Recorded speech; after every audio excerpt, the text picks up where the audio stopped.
مضل له ومن يضلل فلا هادي له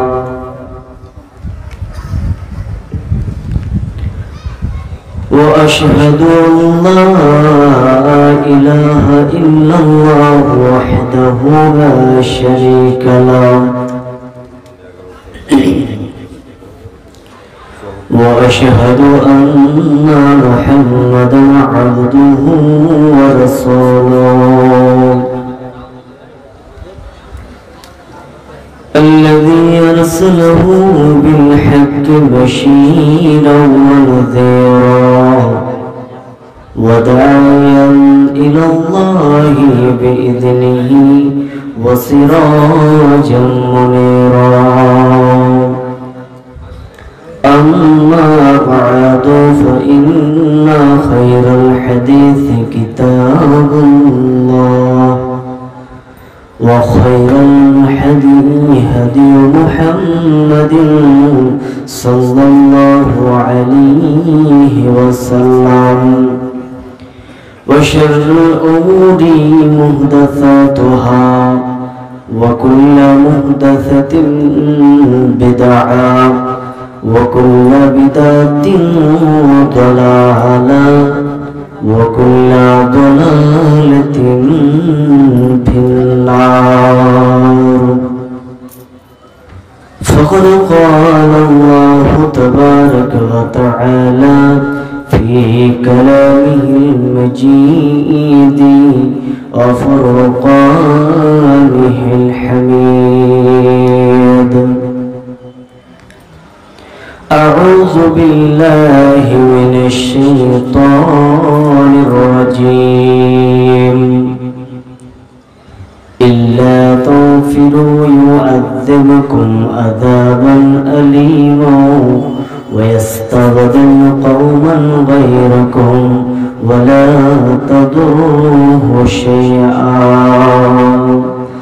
بسم الله الرحمن الرحيم ظهر الفساد في البر والبحر بما كسبت أيدي الناس بسم الله الرحمن الرحيم عن عبد الله بن عمرو رضي الله تعالى عنه قال رسول الله صلى الله عليه وسلم كن في الدنيا كأنك قريب أو عابر السبيل بسم الله الرحمن الرحيم عن أبي هريرة رضي الله تعالى عنه قال رسول الله صلى الله عليه وسلم الدنيا سجن المؤمنين وجنة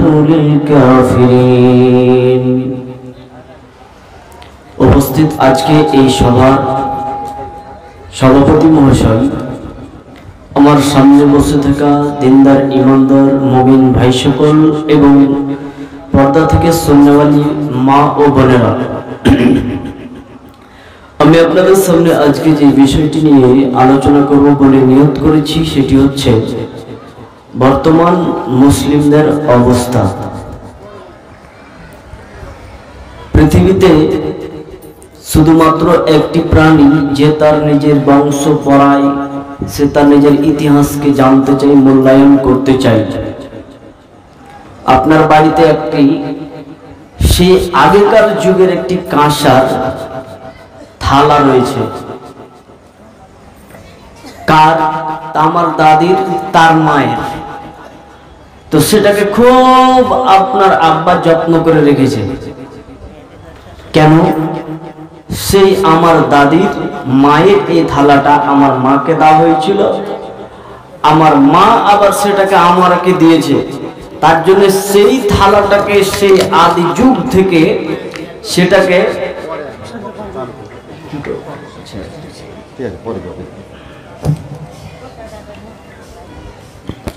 সেই আদি যুগ থেকে সেটাকে যত্ন করে রেখেছেন। তাহলে মানুষ সে নিজের ইতিহাসকে জানতে চায়, মূল্যায়ন করতে চায়, কিন্তু অন্য কোনো প্রাণী সে তার নিজের ইতিহাস জানতে চায় না, মূল্যায়ন করতে চায় না। আচ্ছা, আপনাদেরকে বিষয়টি তুলে ধরার আগে বলি, আপনারা যারা ফাঁক রেখেছেন এটা পূরণ করেন, পিছন দিকের লোককে একটু জায়গা দেন, সামনের দিকটাতে আপনারা একটু, আপনার সামনে জায়গা থাকলে আপনি সেটাকে একটু পূরণ করেন চাচা, আপনারা একটু পূরণ করেন।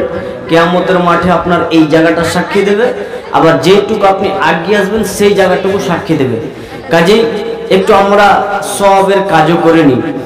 আপনারা স্টেজের ভিতরে, আপনার প্যান্ডেলের ভিতরে ঢুকে যান, বসে যান। সাইডে আপনারা যারা দাঁড়িয়ে আছেন, এটা কোনো সার্কাস খেলা নয়, আপনারা একটু বসে যান ভাই, একটু বসে যান দয়া করে। আপনাদেরকে বলি, যখন বাঁদর খেলা দেখা হয়, সাপ খেলা দেখা হয়, জাদু খেলা দেখা হয়, তখন লোকজন দাঁড়িয়ে থাকে, সেটা আলাদা।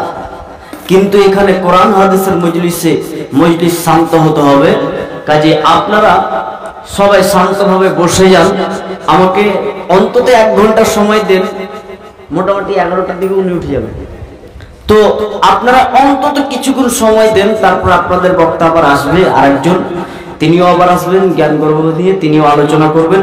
আপনারা কেউ দাঁড়িয়ে থাকিয়েন না, যাদের যাদের সামনের দিক ফাঁকা আছে আপনারা পূরণ করেন এবং পিছনের লোককে জায়গা দেন, কেউ দাঁড়িয়ে থাকবেন না। আল্লাহর নবী তিনি সাহাবীদেরকে বসতে বললেন, তোমরা বসো। একজন সাহাবীর একটি পা চৌকাটের ভিতরে, একটা বাইরে, ও চৌকাটের উপরে বসে গেলেন। রাসূল তিনি বলেছেন বসতে, এখানে তিনার কথাকে আর অমান্য করা যাবে না, তার জন্য তারা সঙ্গে সঙ্গে বসে গিয়েছিলেন। আজকে আপনাদেরকে যে বিষয়টি তুলে ধরেছি মুসলিমদের অবস্থা, তো এই দেখেন, এই অবস্থা দেখেন। আমি এত করে বললাম, পুরো লোকগুলো পিছন দিকে দাঁড়িয়ে আছে, দেখেন। এখন আপনাদের অবস্থান বর্ণনা করব, আপনারা এখনো আমার কথা বুঝতে পারেননি। সম্মানিত দিনী ভাই, এখন আমাদের ভারতবর্ষের ভিতরে মানুষ, মুসলিমরা সব চিন্তার ভিতরে পড়ে গেছে। কেন বলে? এসআইআর চলতে শুরু হয়ে গেছে, তাই না? এসআইআর শুরু হয়েছে, তার জন্য অনেক মানুষের ঘুম শেষ হয়ে গেছে। কেউ আবার চিন্তাতে খাবার খেছে না। কিন্তু আপনি একবার বলুন, চিন্তা ভাবনা করে, একজন মুসলিম সে এসআইআর হোক আর এনআরসি হোক, যা বিপদ আসুক না কেন, সর্বাবস্থায় ভরসা করবে কার উপরে? আল্লাহর উপরে। আপনি এই সামান্য এসআইআর শুরু হয়েছে তার জন্য আপনি খাবার ছেড়ে দিয়েছেন। আপনাকে কয়েকটা হাদিস শুনে, তাহলে আপনার মনটা একটু শান্ত হবে। দেখবেন, আবু হুরায়রা রাদিয়াল্লাহু তাআলা আনহু তিনি বলেন, রাসূল সাল্লাল্লাহু আলাইহি সাল্লাম তিনি বলেছেন, আদ-দুনিয়া সিজনুল মুমিনিন ওয়া জান্নাতুল লিল কাফিরিন। এই পুরো পৃথিবীটা হচ্ছে মুমিনদের জন্য জেলখানা, কাফেরদের জন্য জান্নাত। এই হাদিসটা আপনি বুঝবেন কিভাবে? আপনার এলাকার একজন ব্যক্তি জেলের ভিতরে গিয়েছে, জেলে আছে, ইচ্ছা করলে স্ত্রীর সঙ্গে সাক্ষাৎ করতে পারে না, ইচ্ছা করলে তার ছেলেদের সঙ্গে সাক্ষাৎ করতে পারে না, ইচ্ছা করলে সে বাজার যেতে পারে না, ইচ্ছা করলে মোবাইল ব্যবহার করতে পারে না, ইচ্ছা করলে সে খেতেও পারে না, মন মতো চলতে পারে না। কেন? জেলের ভিতরে আছে বলেই। আল্লাহর নবী বলছেন, এই পুরো পৃথিবীটা হচ্ছে মুমিনদের জন্য জেলখানা। তাহলে জেলখানাতে একটা মানুষ যেমন নিজের ইচ্ছা মতো চলতে পারে না, ঠিক এই পৃথিবীতে একজন ব্যক্তি যদি মুমিন হয়, তাহলে এই পৃথিবীতে একজন মুমিন ব্যক্তি ইচ্ছা মতো চলতে পারবে না। একটা বললাম। নাম্বার 2,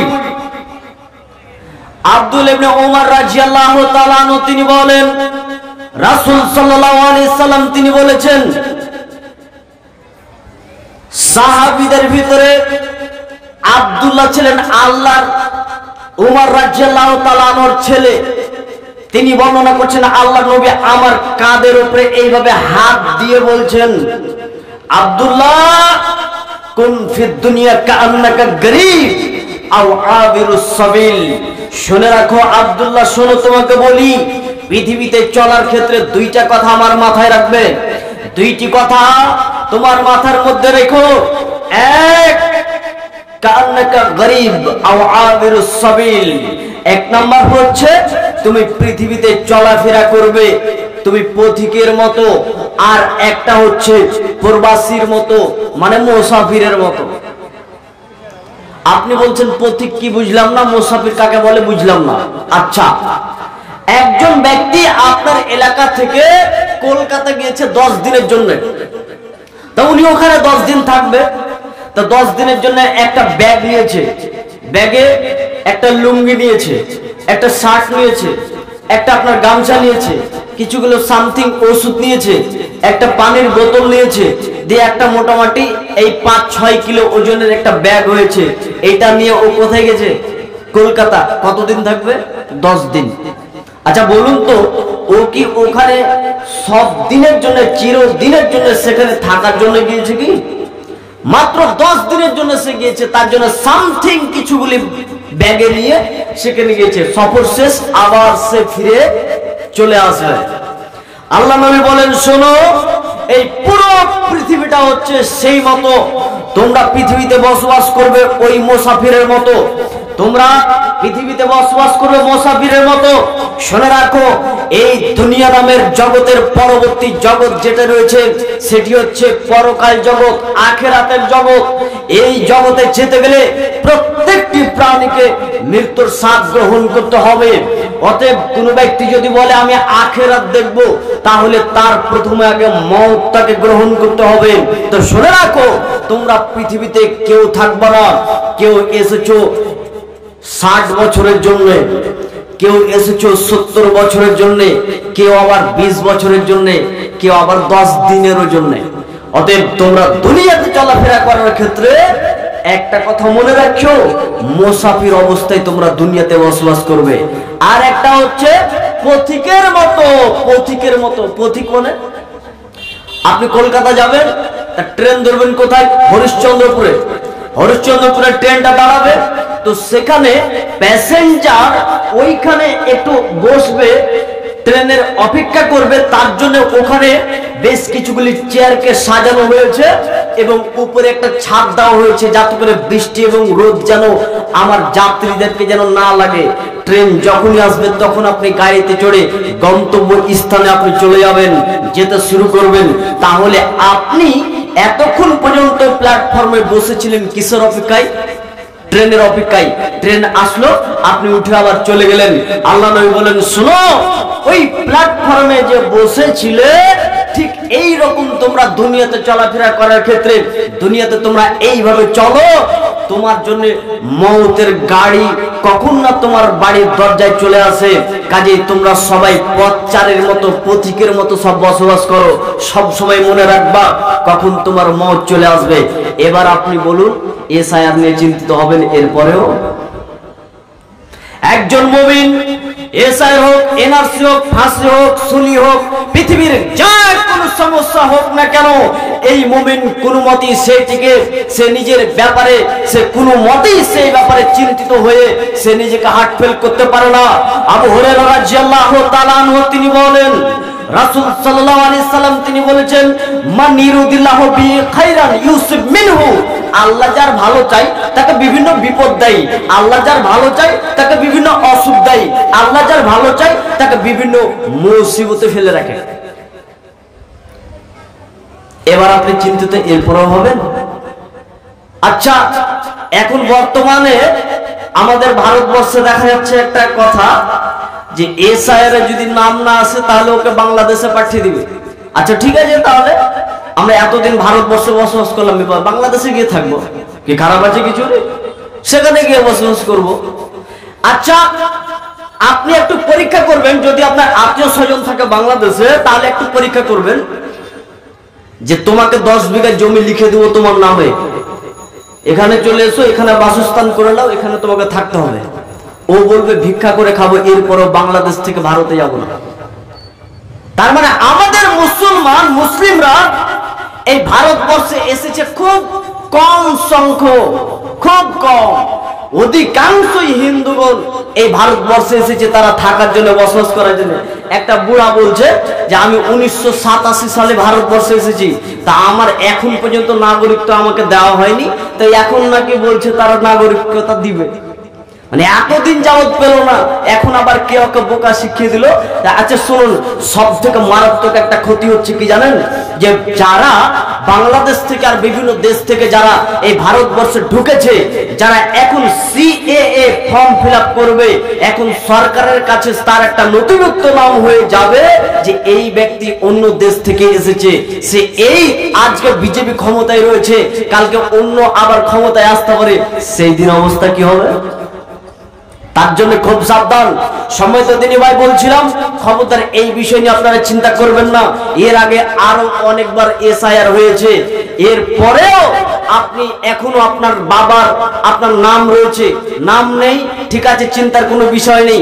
আচ্ছা আপনাকে বাংলাদেশে পাঠিয়ে দেবো, তো সেখানে গিয়ে বসবাস করবো। ভাগ্য ছাড়া পৃথিবীতে আসেনি, ভাগ্য নিয়ে পৃথিবীতে এসেছি। আল্লাহ আমার যতটা হায়াত লিখে রেখেছে ততটা পর্যন্ত আমি পৃথিবীতে থাকবো, এর কিঞ্চিত আগে পর্যন্ত কেউ আমাকে নিয়ে যেতে পারবে না। কাজে ভাগ্য নিয়ে পৃথিবীতে এসেছি, যতটা হায়াত রয়েছে ততটাই পৃথিবীতে বাঁচবেন। কাজে এত চিন্তা কিসের, চেতনা কিসের? আরে মানুষ চিন্তা করছে দুনিয়া নিয়ে, মানুষ চিন্তা করছে দুনিয়া নিয়ে। বৃষ্টি আসার পূর্বে ছাতা তার প্রস্তুত হয়ে যায়, শীতকাল আসার পূর্বে তার ল্যাপ জ্যাকেট তার জন্য রেডি হয়ে যায়, রাত্রি আসার পূর্বে টর্চ লাইট রেডি হয়ে যায়। মানুষ সমস্ত জিনিসকে সে রেডি করে, আগামী 10 দিন পর আমি কি খাবো তার জন্য সে গোলা দেখে আমার ধান আছে না নেই। অথচ এই ব্যক্তি আর কয়েক বছর পরে লোকটি মারা যাবে, হঠাৎ তার মত আসতে পারে, এই মানুষটা আগামী কাল অর্থাৎ কিয়ামতের দিনের জন্য মানুষটা কিছু চিন্তাই করে না, দুনিয়া নিয়ে ব্যস্ত হয়ে গেছে। দেখেন আপনাকে বলি, বর্তমান আজকে মুসলিমদের অবস্থা খারাপ হয়েছে কেন? দেখেন একটা হাদিস আপনাকে শোনাচ্ছি। সাওবান রাদিয়াল্লাহু তাআলা আনহু তিনি বলেন, রাসূল সাল্লাল্লাহু আলাইহি সাল্লাম তিনি আমাদেরকে বললেন, শোনো, এমন একটি সময় চলে আসবে আমার উম্মতের উপরে, এমন একটি সময় আসবে আমার উম্মতের মাঝে, যেই সময়তে আমার উম্মতের অস্তিত্ব গুলো ধূলিসাৎ হয়ে মিশে যাবে, সমুদ্রের ফেনার মতো আমার উম্মতের অস্তিত্ব গুলো মিশে চলে যাবে, এদের অস্তিত্ব কিছুই থাকবে না। অমুসলিমরা আমার উম্মতকে মেরে ফেলে দেওয়ার জন্য তারা তরবারিকে ছেঁচার মেচার করবে। ক্ষুধার্ত একটি বাঘ যেমন সে যেমন শিকার করার জন্য যেমন দৌড়িয়ে যায়, তেমনি আমার মুসলিমদেরকে আমার উম্মতিদেরকে মেরে ফেলে দেওয়ার জন্য এক প্রকার অমুসলিম তারা আমার উম্মতদেরকে মেরে ফেলে দেওয়ার জন্য এক অপরে ডাকাডাকি তারা শুরু করে দেবে। সাহাবীগণ জিজ্ঞাসা করছে, আল্লাহর নবী, ওই সময় কি আমরা কম হব? সেই সময় থেকে আপনার উম্মতেরা কম হবে? আল্লাহ নবী বলেন, না, সেই সময় আমার উম্মত কম হবে না, উম্মত অনেক অনেক অনেক উম্মত হবে, উম্মত অনেক হবে। এর পরেও আমার উম্মতেরা তাদের কাছে পেরে উঠবে না। অমুসলিমরা ইহুদি খ্রিস্টানরা আমার উম্মতদেরকে দবে রাখবে, তারা তাদের কাছ থেকে জিততে পারবে না। সাহাবীগণ জিজ্ঞাসা করছে, আল্লাহ রাসূল, উম্মত অনেক হবে? সাহাবীগণ বলছে উম্মত অনেক হবে, এরপরও তারা পারবে না, মানে বুঝতে পারলাম না যে। তখন আল্লাহ রাসূল বলছেন, শোনো, আমার উম্মতের মধ্যে একটি রোগ দেখা দেবে, রোগটির নাম হচ্ছে ওয়াহান। সাহাবীগণ জিজ্ঞাসা করছে, আল্লাহ রাসূল, ওয়াহান কাকে বলা হয়, আপনি একটু খুলে বলুন।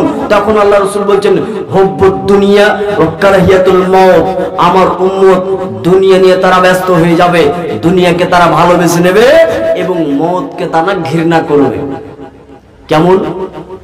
এখন বলা হবে চলো জিহাদের জন্য বের হতে হবে, জিহাদের জন্য এখন তোমাদেরকে বের হতে হবে, ওই এলাকাবাসী তালসুর এলাকাবাসী তোমরা সবাই রেডি হও।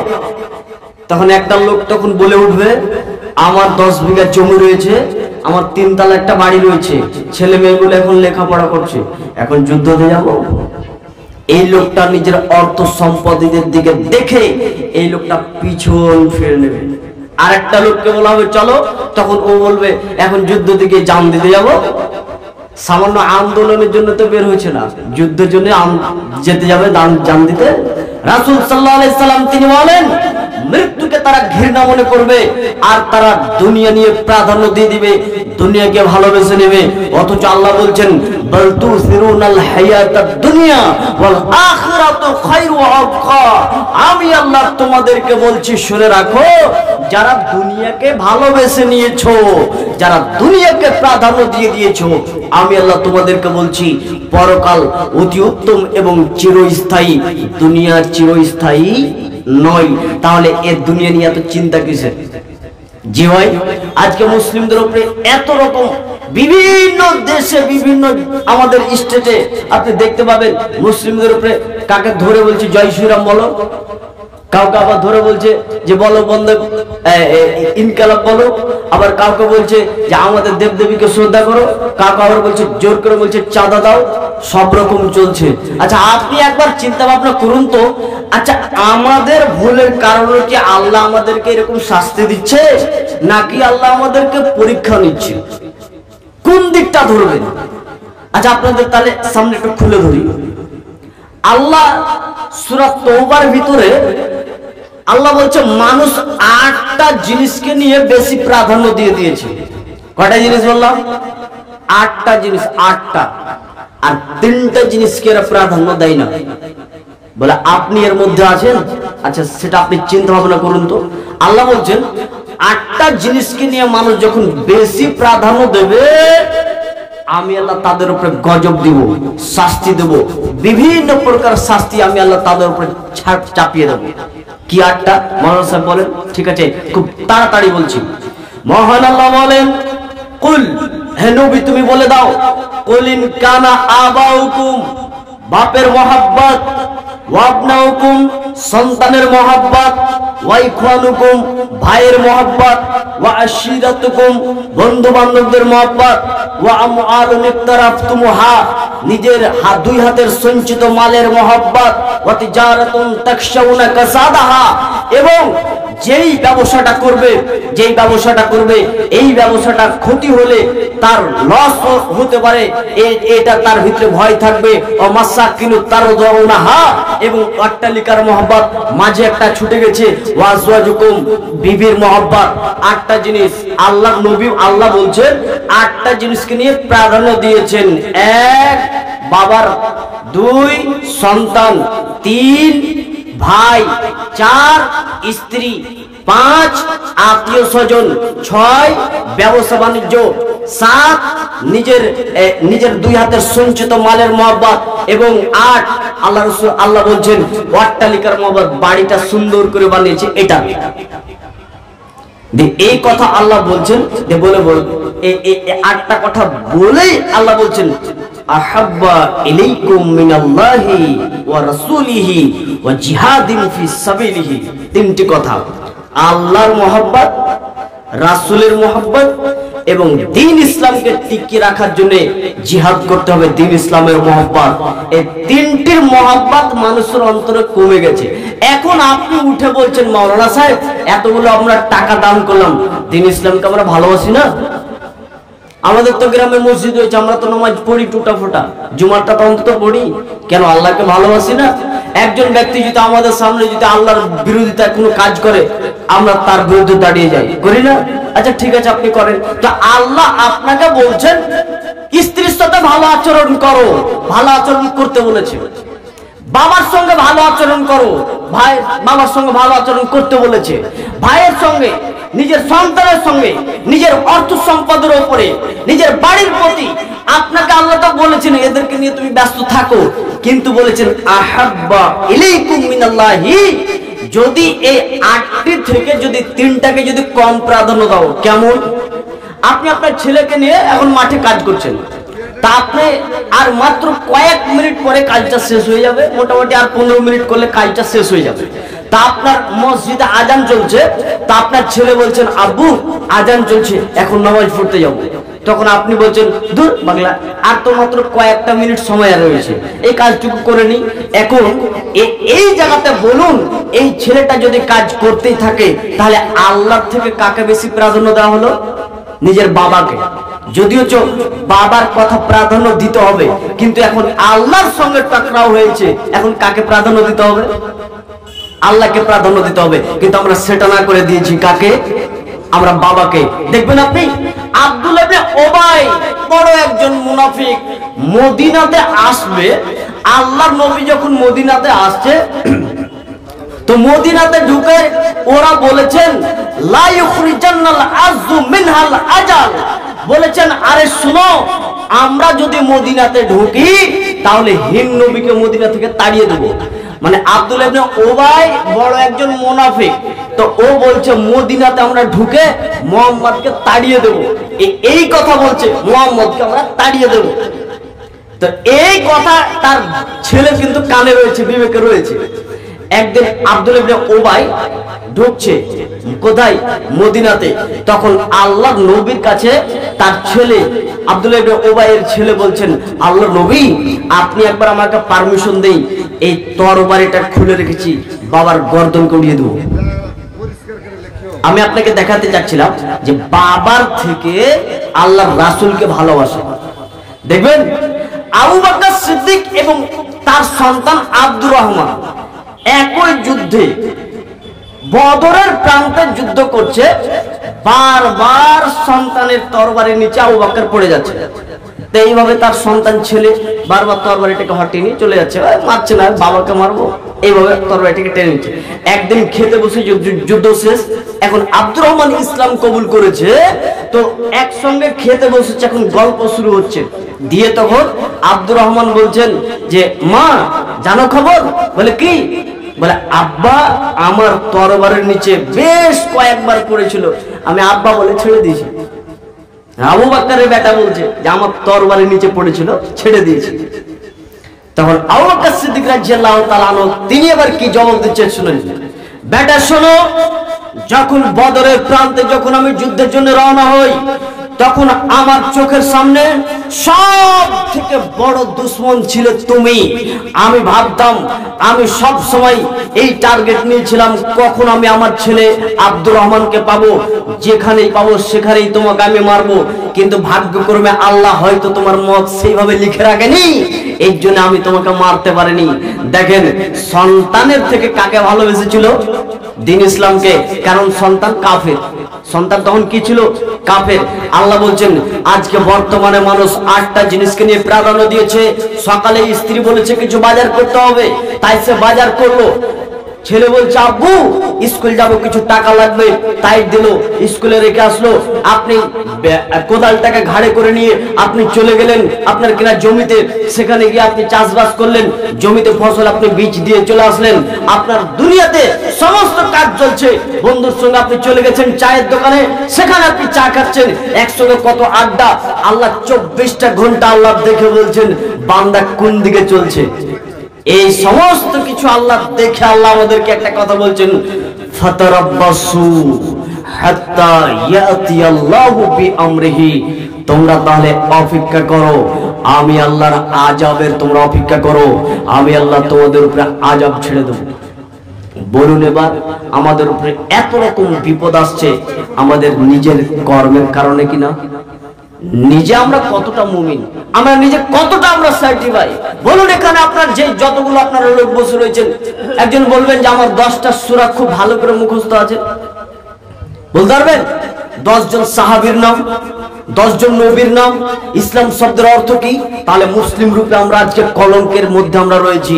দেখেন আজকে আমাদের বর্তমান পরিস্থিতি আমরা কোন জায়গাতে রয়েছি। আমরা নিজেকে মুসলমান বলে দাবি করছি, কিন্তু আমাদের ভিতরটা ফাঁকা হয়ে গেছে। সময় তো দিনই ভাই, আল্লাহ বলেন মানুষ যদি 8টা জিনিসকে নিয়ে প্রাধান্য বেশি দিয়ে দেয়, আমি আল্লাহ বলছি তাদের উপরে আযাব দিব। ফাতারাব্বাসু হাত্তা ইয়াতিয়াল্লাহু বিআমরিহি, আমি আল্লাহ তোমাদেরকে বলছি শুনে রাখো, আমি আল্লাহ তোমাদের উপরে আযাবে আলিম তোমাদের উপরে ছেড়ে দেব। দর্দনাক আযাব, কঠিন শাস্তি আমি আল্লাহ তোমাদেরকে দেব। সেটা বিভিন্ন ভাবে হতে পারে, ফসলে পোকা লেগে পুরো মাঠ এলাকা জুড়ে সমস্ত ধান শেষ হয়ে যেতে পারে, এটা আমি আল্লাহ তোমাদেরকে দিব। অথবা আমি আল্লাহ তোমাদেরকে বন্যা দিয়ে পুরো ফসলকে ধ্বংস করে দেব। আমি আল্লাহ বিভিন্ন ভাবে আমি আল্লাহ তোমাদের উপরে গজব দিয়ে থাকি। কেন? তোমরা যদি 8টাকে ছেড়ে 8টাকে বেশি প্রাধান্য দাও, আর যদি 3টাকে কম বেশি তোমরা যদি প্রাধান্য না দাও, আমি আল্লাহ তোমাদের উপরে আযাবে আলিম ছেড়ে দেবো। তাহলে 1 নাম্বার ভুল আমাদের নিজের উপরে একটা পেলাম। তাহলে আল্লাহ হয়তো আমাদের নিজের ভুলের কারণেই আমাদের বিভিন্ন রকম বিপদ আমাদের উপরে আসছে। নাম্বার 2 আরেকটা, মহান আল্লাহ বলেন ইল্লা তানফিরু ইউআযিবুকুম আযাবান আলীমা ওয়া ইস্তাবদিল কওমান গায়রাকুম ওয়া লা তাযুরুহু শাইআ। আল্লাহ বলেন যদি তোমরা বের না হও, কিসের জন্য বের না হও? যুদ্ধের জন্য বের না হও। মসজিদে আজান দিয়ে যখন তোমাদেরকে ডাকা হয়, মসজিদে আজান দিয়ে মাদ্রাসার তরফ থেকে এবং তোমাদের যুদ্ধের জন্য, এক কথা ইসলামের জন্য যখন তোমাদেরকে যখন ডাকা হয়, আর তোমরা যদি বের না হও, আল্লাহ বলছেন ইল্লা তানফিরু ইউআযিবুকুম আযাবান আলীমা ওয়া ইস্তাবদিল কওমান গায়রাকুম ওয়া লা তাযুরুহু শাইআ। আল্লাহ বলছেন শোনো, আমি আল্লাহ তোমাদেরকে বলছি তোমার মতন কম আমার আল্লাহর দরকার নেই, তোমাদেরকে সরিয়ে দিয়ে অন্য একটি কমকে আমি আল্লাহ তোমাদের জায়গাতে নিয়ে আসবো। ওয়া লা তাযুরুহু শাইআ, তোমরা আমার কিছুই করতে পারবে না। একটা ছোট্ট উদাহরণ দিয়ে বলি, আপনাদের এলাকার মধ্যে একজন হাজী সাহেব খুব টাকা পয়সাওয়ালা, ওনার 100 বিঘা জমি আছে, মনে করেন 100 বিঘা জমি আছে।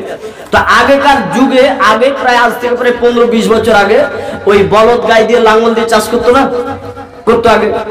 তো এই গ্রামের ভিতরে খুব টাকা পয়সাওয়ালা 100 বিঘা জমি, তা উনি একটু ইচ্ছা করলেন যে আমার জমিগুলো অন্য বলদ গাই দিয়ে চাষ না করে আমি নিজে কিনে নিব।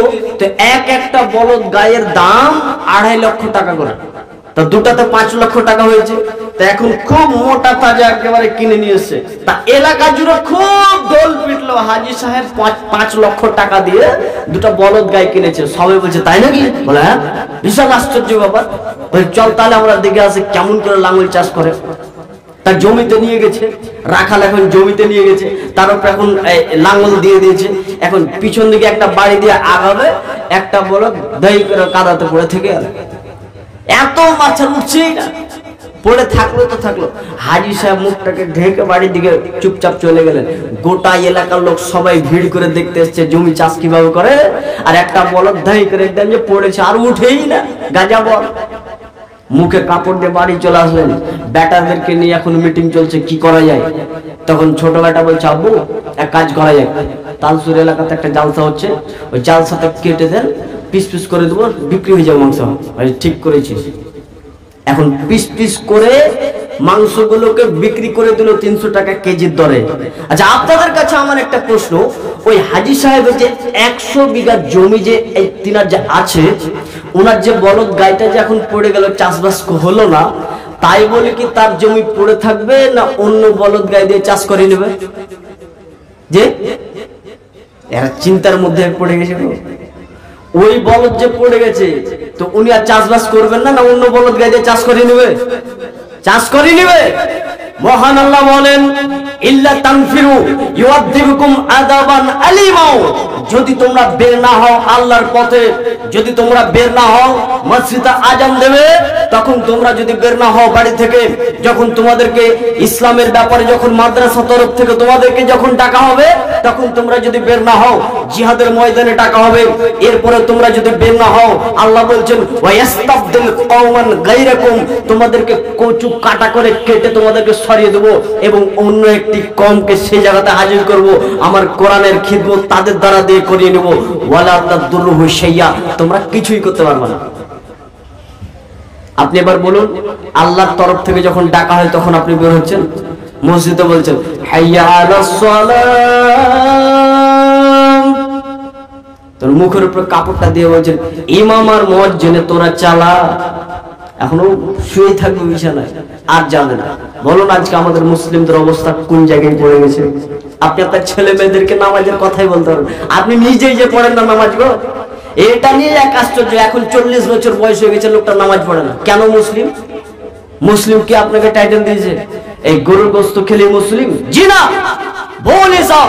রাসূল সাল্লাল্লাহু আলাইহি সাল্লাম তিনি বলেছেন ফারকু বাইনাল আবদি ওয়া বাইনাল কুফরি তারকুস সালাত, কাফেরের ভিতরে এবং মুমিনের ভিতরে, কাফেরের ভিতরে এবং মুসলিমের ভিতরে পার্থক্যকারীর নাম হচ্ছে সালাত। যার সালাত রয়েছে সে মুসলিম, যার সালাত নেই সে কাফের। বলুন আপনাকে কি হিসাবে আপনাকে মুসলমান বলবো? আপনার উপর বিপদ আসছে, একটা ছেলে জোর করে করছে, বলে মাওলানা সাহেব জিহাদের বক্তব্য দেন, জিহাদের, আমরা জিহাদ করব, যুবক ছেলে রয়েছে, আমাদের রক্ত খুব গরম রয়েছে, জিহাদের বক্তব্য দেন। আমি ওকে জিজ্ঞাসা করছি ফজরের সালাত পড়েছো? সেটা তো আর হয়নি, আগামী দিন থেকে পড়বো। তার মানে জিহাদের আমরা মুখে বলতে পারি ঠিক। একটা লোক বলছে নদীতে যতই পানি থাক না কেন সাঁতার কাটতে পেরে নেবো আমি। আরে না জানলে কি হবে, শিখতে তো পারবো। আচ্ছা বলুন তো, সে যখন মাঝ নদীতে যাবে তখন কি সে পারবে? তখন ডুবে শেষ হয়ে যাবে। আমরা মুখে যতই বলি না কেন, বাস্তবতায় আমাদের কোনো আমল নেই, আমরা সেই আমলের দিকে আমরা নেই। সম্মানিত দিনী ভাই, বলছিলাম রাসূল সাল্লাল্লাহু আলাইহি সাল্লাম, আল্লাহ বলেন ইয়্যাকা না'বুদু ওয়া ইয়্যাকা নাস্তাঈন। প্রত্যেক সালাতের মধ্যে একটি সূরা পড়া হয়, সেই সূরাটির নাম হচ্ছে সূরাতুল ফাতিহা। এই ফাতিহার ভিতরে একটি আয়াত রয়েছে ইয়্যাকা না'বুদু ওয়া ইয়্যাকা নাস্তাঈন, একমাত্র তোমারই ইবাদত করি, একমাত্র তোমারই কাছে সাহায্য চাই। আল্লাহর ইবাদত করি, আল্লাহর কাছে আমরা সাহায্য চাই। আচ্ছা বলুন তো, ইবাদতটা উপর থেকে নিচে আসবে না নিচ থেকে উপরে যাবে? আমাদের ইবাদতটা এই দুনিয়া থেকে উপরে যাবে কি যাবে না? যাবে। আর সাহায্য উপর থেকে নিচে আসবে। তো ইবাদতই যে নেই তো সাহায্য কি করে আসবে গো? সোজাসুজি হিসাব আপনাকে বলে দিচ্ছি, খুব টেনশন আছেন, বিজেপি মারছে, বজরং মারছে আপনাদেরকে। তো ইবাদতই তো নেই, সাহায্য আসবে কিভাবে? নিজে একটু ক্যালকুলেশন করুন, হাদিস কোরআন একটু দেখুন, ইবাদতই আমাদের নেই, তা আল্লাহর সাহায্য কি করে আসবে? আচ্ছা ঠিক আছে মাওলানা সাহেব, অনেক কথা বললেন। আচ্ছা বাঁচার এখন কি কোনো পথ আছে? আমরা কি কোনো বাঁচতে পারবো? আমাদের কাছে ঠিক আছে, এতদিন যা ভুল করলাম, এখন কি কোনো কি পথ আপনি বলে দেবেন যে এই কাজ করলে আমাদের সমস্যার সমাধান হবে? আচ্ছা ঠিক আছে, আপনাকে কয়েকটা পরামর্শ দিই। 1 নম্বর আয়াত, কোরআনে একটি সূরা, সূরাটির নাম হচ্ছে কুরাইশ। কুরাইশদের নামে সূরা একটি নাজিল করেছেন। এই জায়গাতে আল্লাহ বলছেন একটি কথা, ফালিয়াবুদু রাব্বা হাযাল বাইত। আল্লাহ বলছেন যদি তোমরা এই কাবার রবের যদি ইবাদত করো, ফালিয়াবুদু রাব্বা হাযাল বাইত, তোমরা যদি এই কাবার রবের যদি ইবাদত করো, তাহলে শুনে রাখো আমি আল্লাহ তোমাদেরকে বলছি, আল্লাযী আত'আমাহুম মিন জু' ওয়া আমানাহুম মিন খাউফ। অভাব আসলে খাবার দেব, অভাব আসলে খাবার দেব, বিভিন্ন শত্রুর ভয় যখন আসবে, ওয়া আমানাহুম মিন খাউফ, আমানের চাদর দিয়ে, নিরাপত্তা আমি আল্লাহ দিয়ে তোমাদেরকে ঢেকে নেব। দেখেন আল্লাহ এখন আমাদেরকে সমাধান দিচ্ছেন, কি করতে হবে? এক, কাবার রবের ইবাদত করতে হবে, মসজিদের রবের ইবাদত করতে হবে। তাহলে আল্লাহ দুটো জিনিস দেবে। এক, যখন তোমার কাছ থেকে অভাব আসবে, অভাব যখন চলে আসবে, আমি আল্লাহ তোমাদেরকে অভাব দূর করে দেবো, খাবার দেবো, নাও যত খাবার খাও।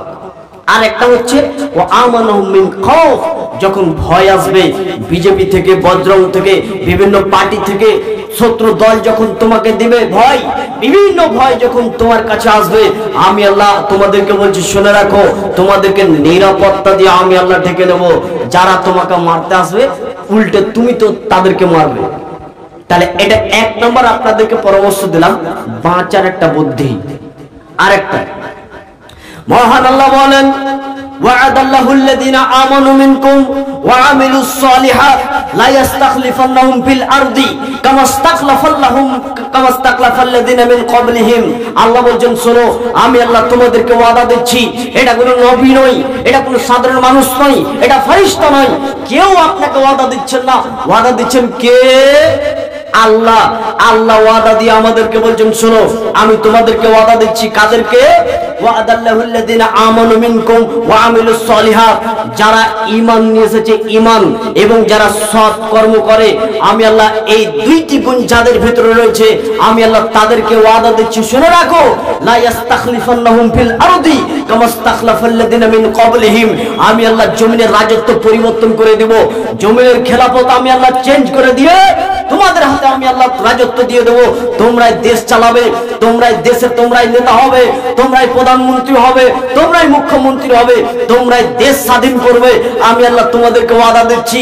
এটা কোনো নবী নয়, এটা কোনো ফারিস্তা নয়, কেউ ওয়াদা দিচ্ছে না, আল্লাহ স্বয়ং আমাদেরকে ওয়াদা দিয়ে বলছেন, শুনে রাখো আমি আল্লাহ তোমাদেরকে ওয়াদা দিয়ে বলছি, জমিনের খেলাফত পরিবর্তন করে দিয়ে তোমাদের হাতে তুলে দেবো। কেমন করে তুলে দেবো শুনে রাখো। কামাস্তাকলাফাল্লাযিনা মিন ক্বাবলিহিম, যেমন করে তুলে দিয়েছিলাম পূর্বপুরুষদের হাতে, যেমন করে তুলে দিয়েছিলাম আবু বকরের হাতে, যেমন করে তুলে দিয়েছিলাম উমর রাদিয়াল্লাহু তাআলা আনহুর হাতে, যেমন করে তুলে দিয়েছিলাম উমর বিন আব্দুল আজিজের হাতে, যেমন করে আমি আল্লাহ তাদের হাতে জমিনের রাজত্ব যেমন করে আমি আল্লাহ তাদের হাতে তুলে দিয়েছিলাম, ঠিক সেই মতো আমি আল্লাহ তোমাদেরকে জমিনের রাজত্ব দান করে দেব। তোমরা ঈমান আনো এবং তোমরা সৎকর্ম করো, এই দুইটি কাজ তোমরা আমাকে করে দেখাও, আমি আল্লাহ জমিনের রাজত্ব চেঞ্জ করে তোমাদেরকে দিন আর তোমরা সেটা দেখো। আমাদের ঈমান এবং সৎকর্ম আছে? নিজের প্রতি নিজেকে একবার বিবেক করে আপনি চিন্তা করবেন আজকে বাড়িতে গিয়ে, যে মাওলানা সাহেব যে বললেন যে আমাদের ঈমান এবং আমল দুটো কি ঠিক রয়েছে? আল্লাহ নবী বলেন, শোনো, ঈমানের 70-এর অধিক শাখা রয়েছে, ঈমানের 70-এর অধিক শাখা রয়েছে। সব থেকে নিম্ন শাখাটি হচ্ছে রাস্তা থেকে কষ্টদায়ক জিনিসকে সরিয়ে দাও। তা আপনার জমিতে আপনার রাস্তার উপরে এই মোটা করে খড় আপনি মেলে দিয়েছেন কেন গো? আপনার ঈমান কতটুকু? ওখানে যদি একটা লোক যদি অ্যাক্সিডেন্ট হয়ে যায়, পড়ে যায়, যদি একটা বড় রোড রয়েছে, রাস্তা রয়েছে, অর্ধেক রাস্তাকে ঘিরে ভুট্টা মেলে দিয়েছে, মনে হচ্ছে ওর বাবার ফ্যাক্টরি পড়ে আছে। রাসূল সাল্লাল্লাহু আলাইহি সাল্লাম বলছেন, এটা যে ঈমানের সব থেকে কমজোর, সব থেকে নিচের শাখাটি, রাস্তা থেকে কষ্টদায়ক জিনিসকে সরিয়ে দাও। তা আপনি নিজেই তো কষ্ট দিচ্ছেন। ঈমান আমাদের ঠিক আছে, হজ করার পরও আমাদের ঈমান ঠিক নেই। সময় তো দিনী ভাই, তাহলে বলছিলাম আজকে আমাদের ভিতরে ঈমান দুর্বল রয়েছে, আমরা নিজের ঈমানের ব্যাপারে আমরা সতেজ নেই। শুনেন, ঈমান বৃদ্ধির একটা আপনাদেরকে পথ বলে দিচ্ছি। কোরআনের ভিতরে আল্লাহ বলছেন, ওয়াজাদাতুহুম ঈমানাও, যখন আপনার সামনে কোরআনকে তেলাওয়াত করা হবে তখন ঈমান বাড়বে। অতএব প্রত্যেক ব্যক্তি যদি ঈমানকে বাড়াতে চান, সালাত দিয়ে আপনার ঈমান বাড়বে না, কোন পৃথিবীর ইবাদত দিয়ে আপনার ঈমান বাড়বে না, একমাত্র ঈমান বাড়বে এই কোরআন তেলাওয়াত করে। এখানকার কয়জন লোক কোরআন তেলাওয়াত করে বলুন? এখন আপনি ঈমানই যদি বৃদ্ধি করেন তো কয়জন লোক কোরআন পড়ে? আপনি কতদিন থেকে না কোরআন হাত দেননি? জি, আজকে অন্য জাতিকে আপনি বলছেন যে এরা আমাদেরকে মারছে, এরা ধমক দিচ্ছে। নিজের দিকে আপনি একবার তাকিয়ে দেখেন, ট্রাকের কাছে সামনের লোক দেখা যায়, আর আয়না যেটা নিচে পারদ দেওয়া আছে পিছন দিকে, সেটাতে নিজের চেহারা দেখা যায়। এইভাবে একজন ব্যক্তিকে যদি বলেন আপনি ভুল, তাহলে এই আঙুলটা ওকে দেখাবে, এই আঙুলটা সাক্ষ্য দেবে, বাকি 3টি আঙুল আমার দিকে ঘুরে রয়েছে, তার মানে সব থেকে আমি বড় বেঈমান। কাজে আজকে আমরা বর্তমানে পৃথিবীতে আজকে নিজের ভুলটা আমরা না দেখে অন্যকে আমরা বলতে রয়েছি। সময় তো তিনি ভাই বলছিলাম, আল্লাহ একটি আয়াতের ভিতরে বলছেন, ইয়া আইয়ুহাল্লাযিনা আমানু তাকুল্লাহা ওয়া কুনু মা'আস সাদিকিন, হে ঈমানদার ব্যক্তিগণ, তোমরা আল্লাহকে ভয় করো এবং সত্যবাদীদের সঙ্গে তোমরা থাকো, মিথ্যাবাদীর সঙ্গে নয়। একটা লোক শিকারি করতে গেছে, তা শিকার করতে গিয়ে ও সারাটা দিনে কোনো শিকারি কিছু করতে পারলো না, তো মন খারাপ করে বাড়ি চলে আসছে। আজকে শিকার কিছুই হয়নি। তা বাড়ি যখন আসছে, তা আস্তে আস্তে দেখতে পাচ্ছে একটা ছোট্ট বাঘের বাচ্চা পড়ে আছে। তো এই বাঘের বাচ্চাটাকে নিয়ে প্যাকেটে ভরে জলাতে ভরে নিয়ে বাড়ি চলে এসেছে। এই আনার পরে এই লোকটা বিপদে পড়ে গেছে। কি, আরে এ তো মাংস হারাম, একে তো খাওয়া যাবে না। এখন যদি আমি এই বাঘটাকে যদি জঙ্গলে আবার রাখতে যাই, বাঘিনী দেখে আমাকে আবার মেরে ফেলবে। কি করা যায়? তখন এই বাঘের বাচ্চাটাকে ভেড়ার দলের মধ্যে রেখে দিল। এখন ভেড়ার গোতানি খেয়ে খুব বড় একটা বাঘ হয়ে গেছে। এখন এই ভেড়াগুলো এখন জঙ্গলে চড়তে গেছে, তার মাঝে কিন্তু এই বাঘটাও রয়েছে। জঙ্গল থেকে জঙ্গলি একটি বাঘ এসে হাউ করে একটা হামলা দিয়েছে, সব ভেড়াগুলো করে চলে গেল, আর ওই বাঘ ওখানে থেকেছে। আর ওই জঙ্গলের বাঘ ওকে ভেড়া মনে করে ওকেই ধরে ফেলেছে। এই জঙ্গলের বাঘ যখন ওই বাঘকে ধরে ফেলেছে, তো মাথা খারাপ, কি করা যায়? আরে আমি একটা বাঘ, আমি একটা ভেড়াকে মারবো বলে একটা খাবল মেরেছি, তো তার মাঝে তুই ঢুকে রয়েছিস, হ্যাঁ, একটাও মারতে পারছি? কিছু বলছে না। বলছে তোর কি তাহলে থাবা নেই? বলছে আর থাবা তো আছে। দাঁত নেই? দাঁতও আছে। তাহলে সব ঠিক রয়েছে, কিন্তু মারতে পারছে না কেন? ভেড়ার দলে মানুষ হয়ে হুঙ্কার ভুলে গেছে, কামড় দিতে ভুলে গেছে, সব ভুলে গিয়ে কার মতো হয়েছে? ভেড়ার মতো। বর্তমানে আজকে মুসলিমদের অবস্থা সেই রকম হয়েছে, তাদের খাওয়া উঠা বসা চলা সবকিছু অমুসলিমদের মতো হয়ে গেছে, তাদের উঠা চলা বসা সবকিছু অমুসলিমদের সঙ্গে হয়ে গেছে। আপনার ছেলেটা অমুসলিমদের সঙ্গে উঠা বসা করে, দিন রাত আপনি আপনার ছেলেকে দেখবেন আপনার ছেলেটা অমুসলিমের মতো চলাফেরা করে, আপনার চলাফেরাও অমুসলিমের সঙ্গে। এই লোকটি যাতে জিহাদের গর্জন হবে না, কারণ এই লোকটি সত্যবাদীদের সঙ্গে নেই। আপনাকে একটা সংক্ষেপে একটা ইতিহাস বলছেন, শুনে রাখেন। আল্লাহ নবী জঙ্গে তাবুকের জন্য বললেন, খুব কষ্টদায়ক যুদ্ধটা ছিল জঙ্গে তাবুকের যুদ্ধের জন্য বললেন, এই সব তোমরা সবাই নিজের নিজের ঘোড়াকে নিজে তোমরা সবাই প্রস্তুত করে নাও, দ্রুতগামী ঘোড়াকে তোমরা নাও। জঙ্গে তাবুক খুব কষ্টদায়ক এক লম্বা সফরের একটি যুদ্ধ ছিল। আল্লাহ নবী বললেন, সকাল সকাল আমরা সবাই রওনা দেব। সবাই সকাল সকাল রওনা দিলেন। তিনজন সাহাবী, কাব বিন মালিক, হিলাল বিন উমাইয়া, মুরারা বিন রাবি, তিনজন সাহাবী।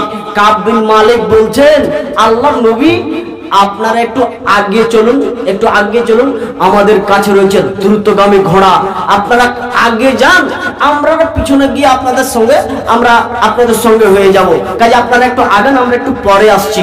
এইভাবে তারা অলসতা করতে করতে করতে করতে এক পর্যায়ে তারা যুদ্ধের ময়দানে গেলই না, তারা বাড়িতেই থেকে গেল। যুদ্ধের ময়দানে আল্লাহ রাসূলেরা চলে গেলেন, সাহাবীগণ সবাই চলে গেলেন, তিনজন সাহাবী তারা বাড়িতে বসে থাকলেন। তারা এখন ভারাক্রান্ত এবং চিন্তার মধ্যে পড়ে গেলেন, কি করা যায়?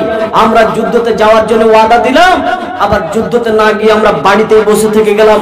ভারাক্রান্ত চিন্তার মধ্যে তারা পড়ে গেলেন, কি করা যায়?